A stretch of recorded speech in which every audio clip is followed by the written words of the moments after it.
कृष्णमूर्ति सुब्रमण्यम साहब हमारे साथ मौजूद हैं, उनसे बात करेंगे। उन्होंने एक किताब लिखी है, भारत 100 साल का जब आज़ाद हो जाएगा, आज़ादी के 100 साल पूरे होंगे तो उस पर अर्थव्यवस्था किस हिसाब से रहेगी। सर, आपसे समझ चाहेंगे सबसे पहले कि क्या तरीका आपने अपनाया है इस असेसमेंट के लिए, और आज़ादी के 100 साल के बाद के भारत में आर्थिक तस्वीर कैसे देखते हैं?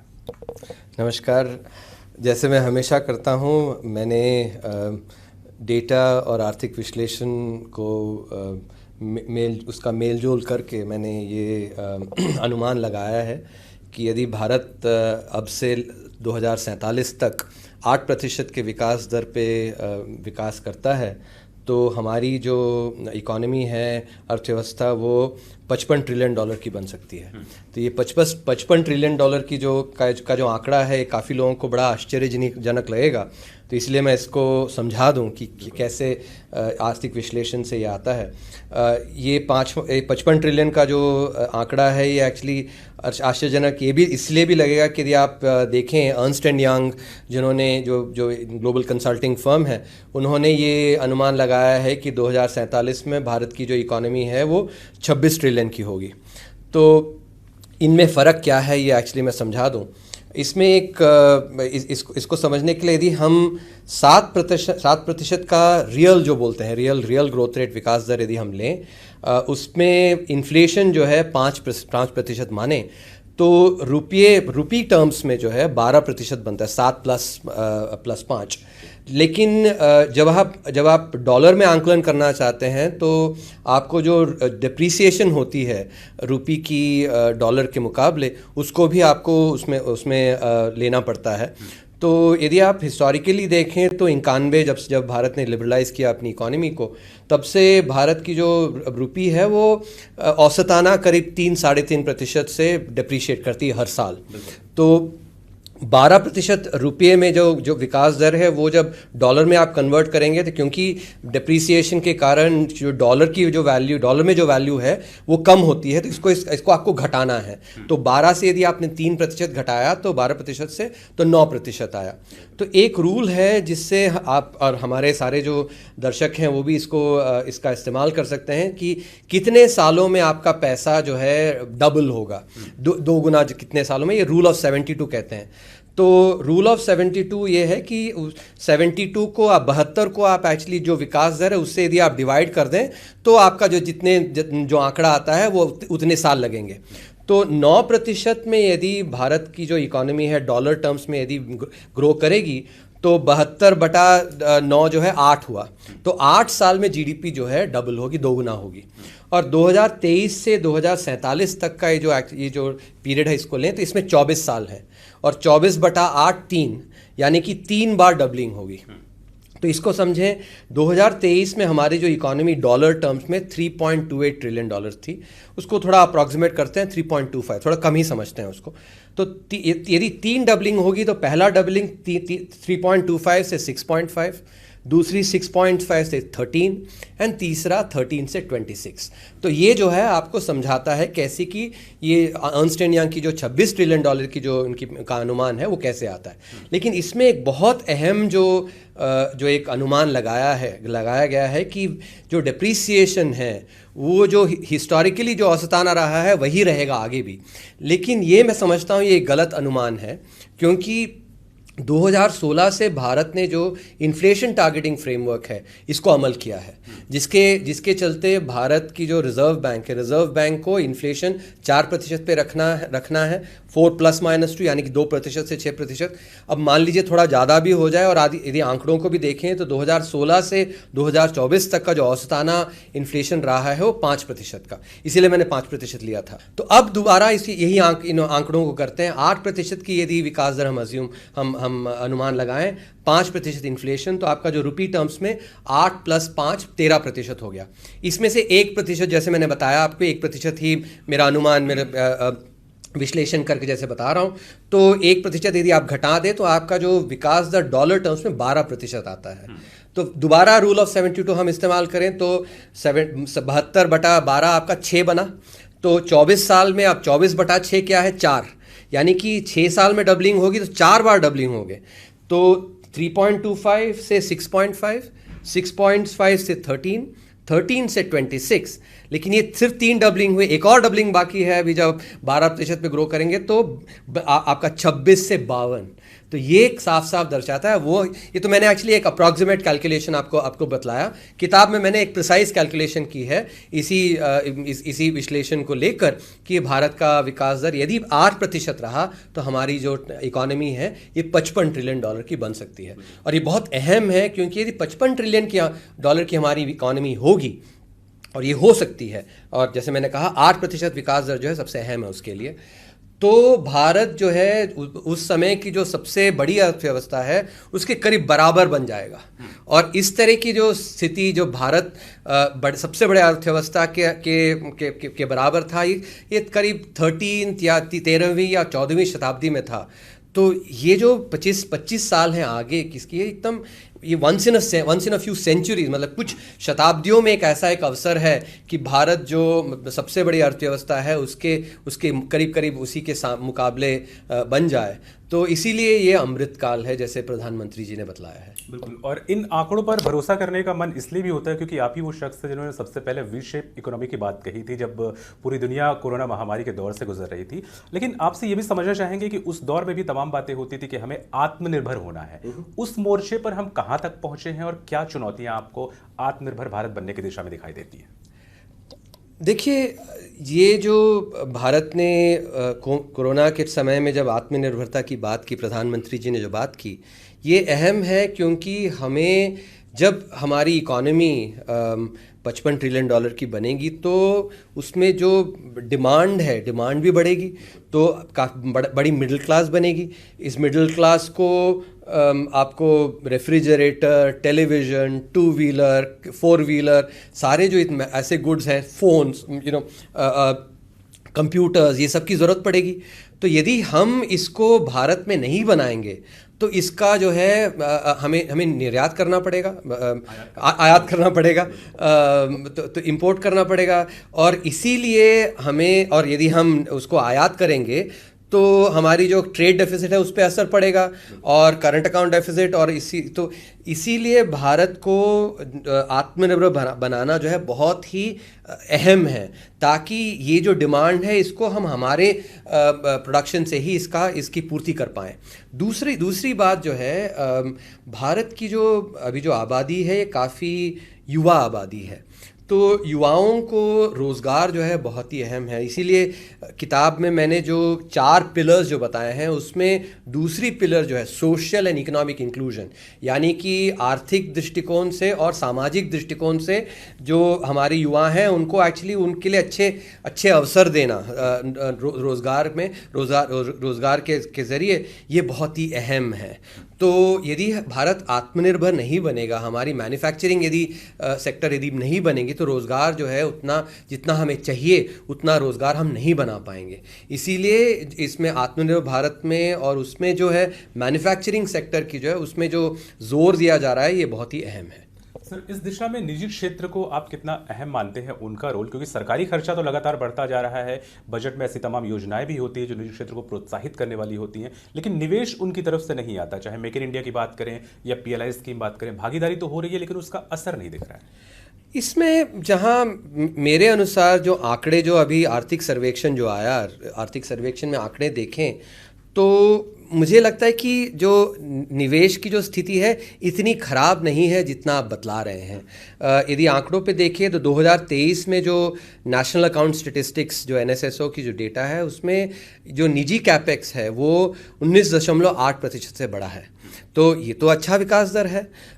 इसके अलावा यदि 2024 के अभी NSSO के डेटा नहीं आए हैं और लेकिन आर्थिक सर्वेक्षण में एक्सिस रिसर्च की जो 3000 कंपनियों को ट्रैक करते हैं उसको ट्रैक करके उन्होंने बताया कि 2024 में भी जो प्राइवेट कैपेक्स है वो करीब उतने दर से उसका विकास हुआ है। तो ये तो हमें मानना पड़ेगा कि हुआ है, लेकिन मैं ये नहीं बता रहा हूँ कि लेकिन अभी निजी क्षेत्र जो है उनको प्राइवेट कैपेक्स और भी करना है, और इसीलिए किताब में मेरी जो तीसरी जो पिलर है, तीसरा स्तंभ जो है, वो wealth creation, ethical wealth creation के माने में बात करी है मैंने, क्योंकि ये हमें इसको समझना बहुत ज़रूरी है कि कई बार, क्योंकि हमारी एक सोशलिस्ट जो हमारी हिस्ट्री रही है, इसके कारण कई बार हम हमारे जो मतलब जो वेल्थ बनाते हैं, जो इंडस्ट्रियलिस्ट हैं, जो वेल्थ क्रिएटर्स जो बोलते हैं, उनको हम उनको इज्जत नहीं देते, उनको कई बार बहुत एक गलत धारणा से देखते हैं। तो ये जो मानसिकता है, इसको बदलना बहुत आवश्यक है। इसके लिए मैं एक उदाहरण दूंगा आपको, और ये हमारे जो सामान्य लोग हैं इसको समझें तो बहुत इससे देश को फ़ायदा होगा। कि जब मैं छोटा था तो मैं तो एक बहुत साधारण परिवार से आता हूँ। मेरे पिताजी रेलवेज में क्लरिकल ग्रेड में नौकरी करते थे। तो हमारे यहाँ पे एक जो मतलब काम करने के लिए, बर्तन वगैरह जो मांजने के लिए, सहायता करने के लिए एक महिला आती थी। तो वो महिला हमारे यहाँ काम करती थी, लेकिन हमारे अलावा 9 और घरों में भी काम करती थी। यानी कि हमारा परिवार जो है 10 में 1 भाग, 10% एक सहायक का एक नौकरी हम उसका सृजन कर रहे थे। इसके मुकाबले, और तब मैं समझ नहीं पाता था, लेकिन अब मैं समझता हूँ इसको, कि हमारे जो इलाके में जो वहाँ के जो सबसे समृद्ध जो ज्वेलर जो थे, मतलब सोना इसका जो व्यापार करते थे, वो करीब 100 लोगों को रोज़गार देते थे। और कुछ लोग उनके घर पे काम करते थे, कुछ उनके इसमें ऑक्यूपेशन में काम करते थे। और इस रोज़गार जो है वो ये सहायक की जो सैलरी उसके मुकाबले कम से कम 4-5 गुना अच्छी सैलरी देते थे। तो यदि आप देखें तो वो जो है वो अच्छा इसका वेल्थ क्रिएशन कर रहे थे और रोज़गार भी बना रहे थे। जबकि हम जो है, हमारी जो मतलब साधारण परिवार, लोअर मिडिल क्लास की, हम उतना धन सृजन नहीं कर पा रहे थे और हम रोज़गार भी नहीं बना पा रहे थे। तो ये जो कोरिलेशन है, यदि आप और भी उदाहरण दो, आज के तारीख में जो उदाहरण दूं, तो आप यदि इन्फोसिस ले लें, 80 के दशक में जब इन्फोसिस बना था तो सिर्फ 7-8 लोग उसमें काम करते थे। आज के तारीख में करीब कितने लाख लोग उसमें काम करते हैं। तो जब कंपनियां बड़ी होती हैं तो बिजनेस के लिए उनको रोजगार में लोगों को लेना पड़ता है, तो रोजगार बनता है। तो ये जो धारणा, ये जो सोच है, ये बहुत अहम है। क्योंकि मैं जब भी अभी जैसे पार्लियामेंट में डिबेट वगैरह देखता हूं, तो कई बार मैं ये देखता हूं कि ये समझ जो है हमारे कुछ लोगों को जो इसकी समझ नहीं है। तो हमारी जो आम जनता है उनको समझना कि जब वेल्थ क्रिएशन होता है तो उससे रोजगार भी बनता है, ये समझना बहुत अहम है। क्योंकि इसी से निजी क्षेत्र का जो है अच्छा विकास होगा। यदि ये समझें कि निजी क्षेत्र हमेशा खराब काम करता है, हमेशा उसको हम दोष देते रहें, तो उसका प्रोत्साहन नहीं हो पाएगा। और ये सिर्फ हमारे नेताओं को ही नहीं, हमारे सामान्य लोगों को भी समझना ज़रूरी है कि ये भी इस तरह बतला दूं कि आप किसी भी निवेशक को ले लें, किसी भी बड़े जिसके पास बहुत बहुत पैसा है, तो क्या वो अपने पैसों को गद्दे में डाल के सोता है? नहीं ना। वो जो पैसे हैं वो कंपनियों में लगाता है, कंपनियों से रोज़गार बनती हैं। और मैं ये बता दूं कि एक्चुअली मैं किसी उद्योगपति के तरफ से नहीं बात कर रहा हूं। मैं एक्चुअली किसी के लिए मैंने कभी कंसल्टिंग कभी करी नहीं, क्योंकि मेरा ये धारणा था कि किसी की नमक खा ली तो एक्चुअली फिर आप इंडिपेंडेंटली नहीं बोल सकते। लेकिन ये जो बुनियादी जो सोच है, इसको समझना ज़रूरी है कि कई बार हम बात करते हैं इनके पास तो इतना पैसा, लेकिन वो पैसे वो कहाँ लगा रहे हैं? वो कंपनियों में लगा रहे हैं। कंपनियों से वो कंपनियां जो है बिजनेस कर रही हैं, जिससे रोजगार बन रहा है। तो ये जो सोच है, ये सोच बदलना बहुत आवश्यक है, जिसमें मैंने इसीलिए तीसरा स्तंभ जो किताब में मैंने लिखा है वो है wealth creation, ethical wealth creation के बारे में। और इसमें यह भी बतला दूं कि हमारे जो निवेशक हैं, ये भी जब हमारा मतलब जब धन संपदा जब बनाएं तो वो सीधे तरीकों से बनाए, ये भी इंपॉर्टेंट है। जैसे हम यदि आप साधारण परिवार में देखें तो हमारे पास एक छोटा सा यदि मंदिर है तो हम क्या लिखते हैं वहाँ पे? शुभ लाभ लिखते हैं। यानी कि आप शुभ करो, उससे लाभ बनाओ। हम ये थोड़ी लिखते हैं कि अशुभ लाभ लिखते हैं ना, ये भी नहीं लिखते हैं कि हम शुभ हानि। तो ये जो हमारी संस्कृति है, इसको समझना, इसकी जो गहराई है और इसमें जो निजी क्षेत्र लाभ, अच्छा काम करके लाभ बनाए, इसकी ये जो धारणा है, इसको समझना और इसको अमल करना भी बहुत ज़रूरी है। सर, आपने संसद की बात की तो एक सवाल ये भी पूछना ज़रूरी है कि संसद में कहा जाता है कि सरकार सिर्फ 2 कंपनियों के लिए ही काम करती है। तो ये सवाल इसलिए भी मैं जानना चाहता हूँ आपसे इसका जवाब कि इस तरह की बातों से ओवरऑल पॉलिसी पे क्या इम्पैक्ट होता है, और जब संसद में सत्ता पक्ष और विपक्ष के बीच टकराव होता है तो उसका असर पॉलिसी मेकिंग पर किस तरह से पड़ता है? देखिए, मैं तो एक अर्थशास्त्री हूँ और इसीलिए मैं अर्थशास्त्र की दृष्टिकोण से बोलूँगा। अर्थशास्त्र की दृष्टिकोण से यदि आप देखें तो मैं इसमें दो दो बिंदुओं पर रोशनी डालना चाहूँगा। एक ये कि जब आपका मान लीजिए एक जो सागर है, सागर में जब वो टाइड है, हाई टाइड आती है, तो क्या होता है, सारे जो जो वहाँ पे शिप्स हैं वो ऊपर आते हैं। तो जब उसी तरह जब इकोनॉमी बढ़ती है तो लोगों का की जो धन है, धन सृजन, वो भी बढ़ती है। पहला मुद्दा तो ये, तो कुछ लोग जो ज़्यादा मेहनती हैं और ज़्यादा क्रिएटिव हैं और ज़्यादा तो उनका ज़्यादा धन सृजन होगा। आप जैसे एक क्लास में ही ले लें, जो अध्यापक है वो अध्यापक सारे 60 बच्चों को सबको वही पाठ पढ़ाता है, लेकिन कुछ बच्चे जो हैं उसको उस पर ज़्यादा ध्यान देते हैं और ज़्यादा मेहनत करते हैं, इसलिए ज़्यादा नंबर लाते हैं। अब ये तो थोड़ी कहा जा सकता है कि भाई ये जो नंबर ला रहा है वो एक्चुअली उसको अध्यापक उसको ऐसे ही नंबर दे रहा है। नहीं, ऐसी बात नहीं है ना। तो अब मैं तो आपने पढ़ाई की है, मैंने भी पढ़ाई की है, तो ये थोड़ी हम हमेशा कह सकते हैं हर कोई जो अच्छा नंबर ला रहा है वो एक्चुअली अध्यापक ऐसी नंबर दे रहा है। समझ, क्योंकि बोर्ड एग्जाम तो देना ही पड़ता है, बोर्ड एग्जाम में तो कोई आपको अध्यापक नंबर देगा नहीं। तो ये भी ध्यान रखना योग्य है कि जब अच्छी नीतियाँ बनती हैं तो जैसे अध्यापक पढ़ाता है वैसे अच्छी नीतियाँ, उन अच्छी नीतियों का कोई जो ऐसे उद्योगपति होते हैं जो ज़्यादा मेहनत करते हैं और ज़्यादा क्रिएटिवली सोचते हैं, उस तो उनका बिजनेस में आप यदि आप इसमें देखें तो जैसे पहले ऑक्शंस वगैरह जो होती थी, ऑक्शन नहीं होती, आज की तारीख में काफ़ी क्लियर ऑक्शंस होती हैं। ऑक्शन का इस्तेमाल करके जो है कॉन्ट्रैक्ट्स जो है दी जाती हैं।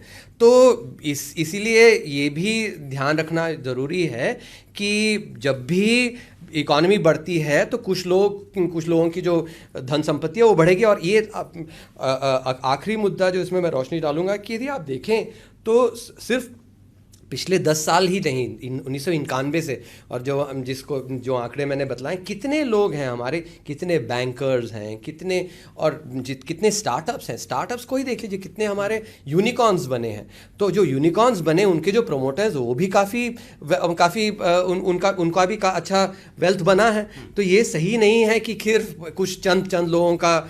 जब भी इकॉनमी बनती है तो हमारे स्टार्टअप्स के, अब जैसे नारायण मूर्ति सर हैं, इन्होंने एक्चुअली इन्फोसिस बना के अच्छा अपने लिए तो अच्छा किया ही, उसके अलावा कितने लोगों को रोजगार भी दिया। ऐसे ही विप्रो है और टीसीएस है, कितने सारे कंपनी। और आज के नई इकॉनमी में लें तो आपकी स्विगी है, फ्लिपकार्ट, कितने सारे ऐसे लोग हैं। तो मैं तो बहुत लोगों को गिना सकता हूँ जिनको भी लाभ आया है अच्छी नीतियों से। तो ये मैं नहीं मानता अर्थशास्त्र की दृष्टि से, जो एक्चुअली जो भी राजनीतिक जो बातें होती हैं उसमें बहुत गहराई है। एक आखिरी सवाल समझना ये चाहेंगे कि 2047 तक जो सबसे बड़ी चुनौती रहेगी वो एजिंग पॉपुलेशन की भी रहेगी और साथ ही साथ पॉपुलेशन ग्रोथ भी बढ़ेगी।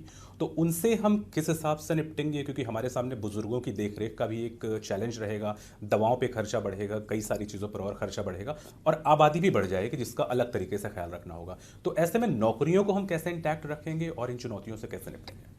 तो पहला तो ये, यदि हम आबादी मतलब वृद्धों की संख्या जो बढ़ेगी, इसमें ये 2047 के बाद, 2050 के बाद ये ज़्यादा होगा। अगले 20-30 साल में हमारी जो आबादी है वो युवा रहेगी। हाँ, कुछ ऐसे हमारे राज्य हैं जो दक्षिण जो राज्य हैं उसमें वहाँ पे थोड़ा जो आबादी है वो ज़्यादा वृद्ध बनेगी, लेकिन नॉर्थ में यदि देखें तो वो काफ़ी युवा ही रहेगी। तो अभी से ही, और इसमें किताब में मैंने एक चैप्टर हेल्थ केयर में लिखा है, जिसमें कि हेल्थ केयर तो हमें राज्यों का भी काफ़ी जिम्मेदारी रहता है इसमें, क्योंकि हेल्थ जो है एक राज्य का विषय भी है। तो केंद्र और राज्य सरकारें मिलकर हमारी जो हेल्थ केयर में जो खर्च है उसको और बढ़ाना है। यदि आप देखें करीब 1.5% यदि जीडीपी के अनुपात में यदि सरकार जो है, राज्य और केंद्र सरकार दोनों मिला के यदि पब्लिक स्पेंडिंग जो है उतनी रहती है 1.5% यदि हम 3% तक ले जाएं तो जो हमारे जो निजी जेब से खर्च होती है, लोग जो खर्च करते हैं वो हेल्थ केयर में, वो एक्चुअली काफ़ी कमेगा। और आपको ध्यान होगा यदि आप देखें जो 3 इडियट्स जो हमारी बॉलीवुड की मूवी है उसमें एक सीन आता है जिसमें रांचो फरहान और राजू के घर जाते हैं और राजू की माँ बतलाती है कि उनके वृद्ध पिता जो है उनकी देखरेख करने के, क्योंकि वो बीमार हैं, तो उनकी आधी जो वेतन वेतन है वो उसी में चले जाती है। तो ये हालांकि बॉलीवुड ने दिखाया, लेकिन ये हमारे कई गरीब परिवारों के का एक सच्चाई भी है, सिम्टम भी है। तो इसीलिए जो उनके निजी जेब से जो खर्च होता है उसको कम करने के लिए हमारे राज्य सरकार और केंद्र सरकार मिलजुल के इसकी जो लागत है इसको बढ़ाना है, ये बहुत अहम है। और इस लागत को चंद राज्यों में और हमारे जो दक्षिण राज्य हैं उनको अगले कुछ सालों में जो वृद्ध उनकी देखरेख के लिए उसमें भी खर्च करना शुरू करना चाहिए, क्योंकि वहाँ पे जो दक्षिण राज्यों में हमारी जो आबादी है वो और जल्दी वृद्ध होगी। जबकि यदि आप दूसरा आपने जो पूछा रोज़गार के बारे में, तो रोज़गार में तो मैंने इसमें काफ़ी लिखा है, क्योंकि मेरे अनुसार यदि हमारे जो युवा हैं उनको यदि एक अच्छी ज़िंदगी देनी है तो रोज़गार बहुत ही अहम है। और इसलिए यदि ये भी देखता हूँ कि इस साल की जो बजट है उसमें जो रोज़गार पे जो ज़ोर दिया गया है वो बहुत अच्छा है। और ये जो ज़ोर है ये एक्चुअली आगे भी बजटों में इसमें बना रहना चाहिए। और जो हमारी जो MSMEs हैं, SMEs, इन पे भी काफ़ी इनको ग्रो करने के लिए इनको प्रोत्साहन दिया जाना चाहिए। क्योंकि जैसे मैं पहले भी उदाहरण दे रहा था कि एक छोटी कंपनी जब बढ़ती है, बड़ी होती है, तब रोज़गार बनता है। लेकिन यदि हमारे कंपनियां बौने रह जाते हैं, यानी कि वो वृद्ध हो गए लेकिन बढ़े नहीं, तो वो रोज़गार नहीं बनाते। तो ये भी एक बहुत अहम चीज़ है। यदि आंकड़े आप दिखलाएं, एक रिसर्च है जिसमें कि यदि आप अमेरिका और भारत को कंपेयर करें तो जो 5 साल की जो कंपनी है वो कितना रोज़गार बनाती है और 30 साल की जो कंपनी है कितनी रोज़गार बनाती है औसताना, इसको देखें तो अमेरिका में जो 30 साल की कंपनी है वो 5 साल के कंपनी के मुकाबले करीब 7 गुना ज़्यादा रोज़गार बनाती है। यही जो आंकड़ा है भारत में सिर्फ 1.4 है। यानी कि जब इस अमेरिका में जब एक कंपनी 5 साल से 30 साल की होती है, 25 साल में करीब 5 गुना ज़्यादा रोज़गार बनाती है। यानी कि यदि हर कंपनी 5 गुना ज़्यादा रोज़गार बनाती है तो आप देखें कि कितना रोज़गार बनता है। तो इसीलिए इस पे भी जो ज़ोर देना बहुत अहम है। हमारे जो कई सारे जो कानून हैं ऐसे हैं कि हमारे कंपनियों को एक वो प्रोत्साहन नहीं देते, तो कंपनियां छोटी रह जाती हैं, और जब छोटी रहती हैं तो प्रोडक्टिविटी जो है बढ़ता नहीं है और रोज़गार नहीं बनता है। तो ये भी एक बहुत अहम मुद्दा है जो हमारे राज्य सरकारों को और केंद्र सरकार दोनों का ध्यान देना ज़रूरी है। जाहिर है, तो सच यही निकलकर सामने आया है कि आंकड़ों के हिसाब से हम आगे आने वाले दिनों में एक आर्थिक महाशक्ति के तौर पर बढ़ने जा रहे हैं, लेकिन अगर सरकारी नीतियों को थोड़ा और सुधारा जाए तो वो आंकड़ा, वो पड़ाव बहुत जल्द भी पाया जा सकता है। कैमरामैन संदीप सिंह के साथ सौरभ शुक्ला, ETV भारत, दिल्ली।